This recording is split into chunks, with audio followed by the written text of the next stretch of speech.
Ẹ kú dédé àsìkò yìí, èyí làwọn ìròyìn tó jẹyọ nínú ìwé ìròyìn The Matrix lónìí ọjọ́ Ẹtì, Friday ọjọ́ 5 oṣù Kejìlá ọdún 2025. Ẹniọlá Sàlíù lórúkọ mi. Mínísítà fún ọ̀rọ̀ ètò ààbò ti ṣíṣọ lójú àwọn ètò láti so okùn ètò ààbò le sí i lórílẹ̀‐èdè yìí.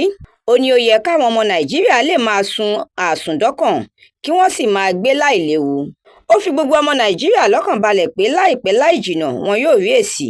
Ẹni ọ̀wọ̀ kúkà ní Musa gan ni ẹni tó yẹ láti yàn tó sì ní yóò ṣiṣẹ́ bó ti yẹ. Látàrí bí ìròyìn ti ṣe gbàgbóró kan pé ààrẹ Tinubu ti bẹ̀rẹ̀ sí ní pín àwọn ọkọ̀ fún ìpolongo ìbò rẹ̀. Ẹgbẹ́ òṣèlú ADC ní ohun kan tí ààrẹ ń forí rò ní ọ̀rọ̀ ètò ìdìbò ọdún 2027 lásìkò tí orílẹ̀-èdè Nàìjíríà wà nípò ìlú òfararọ̀ yìí. Òbí ní ó kù díẹ̀ káàtó nírú àkókò báyìí. Igbákejì ààrẹ orílẹ̀-èdè yìí Kashim Shettima ti yànnàná àwọn ìdí pàtàkì tí ìpínlẹ̀ Imo yóò fi jẹ́ ọ̀kan gbòógì nínú àwọn ìpínlẹ̀ tí yóò máa wakọ̀ ìlọsíwájú fún ọrọ̀ ajé orílẹ̀-èdè yìí.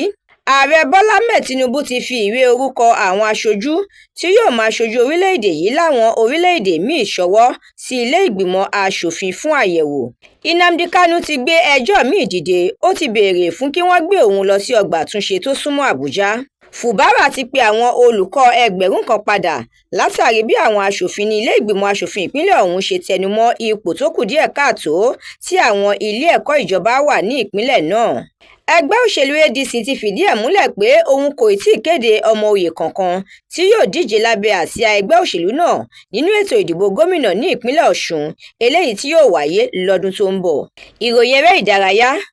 Trump, Kani àti Shane Brown níròyìn ti fìdí ẹ̀ múlẹ̀ pé wọn yóò kópa lónìí níbi ètò bí wọn yóò ṣe pín àwọn orílẹ̀-èdè ti ara wọn nísọ̀ríǹsọ̀rí fún ti ìdíje ife ẹ̀yẹ àgbáyé tó ń bọ̀ lọ́dún 2026. Ẹ̀kúnrẹ́rẹ́ àwọn ìròyìn yìí àtàwọn ìròyìn míì lẹ́ ò láǹfààní láti jẹ̀gbádùn tẹ́ bá darapọ̀ tẹ́ ẹ sì tẹ̀lé The Matrix lórí Facebook, Instagram, TikTok, YouTube àti X.